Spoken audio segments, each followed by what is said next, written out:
Monsieur le ministre, monsieur le gouverneur de la région de Kolda, puis le préfet du département de Guinée-Bissau,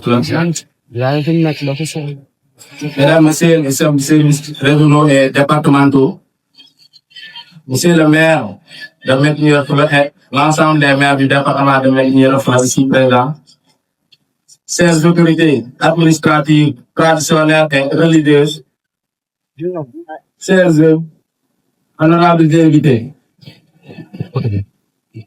en ce jour mémorable où nous célébrons la journée de l'art avec comme arbre pareil le manguier et le baobab, symbole de vie, de résilience et d'enrichissement culturel.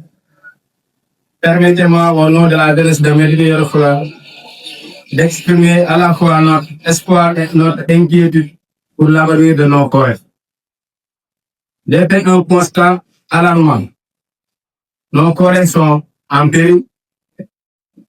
Nos terres, autrefois verdoyantes, subissent aujourd'hui une agression sans précédent. Coupe illicite de bois, dépréciement anarchique pour des cultures éphémères, four à charbon qui pullule le long de la frontière gambienne, alimentant un commerce destructeur.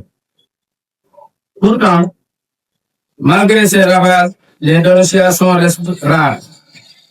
Pourquoi? Parce que nos populations ont peur. Peur des représailles, peur de l'impunité qui protège trop souvent certains délinquants. Et pire encore, quand un coupable est arrêté, la médiation prend le dessus sur la justice.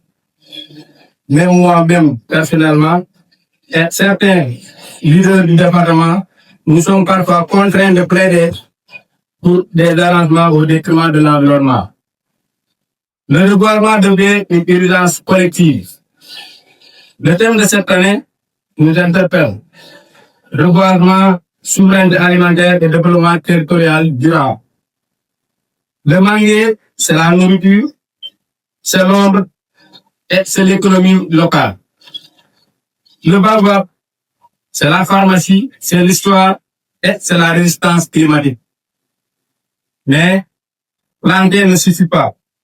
Protéger est un devoir.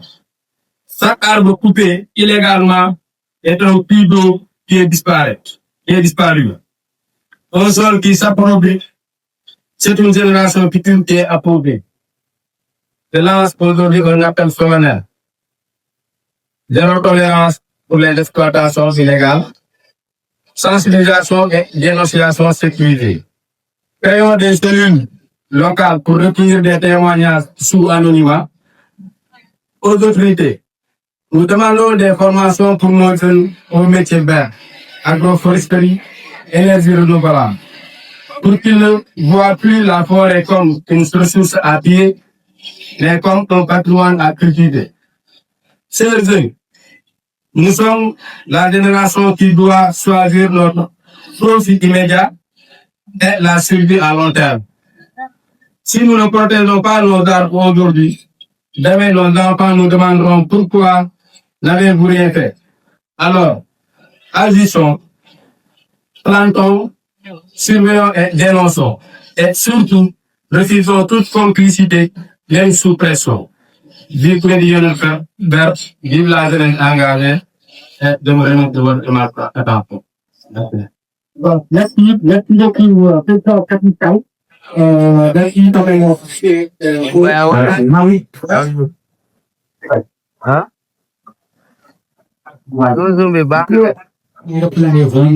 Da ngeen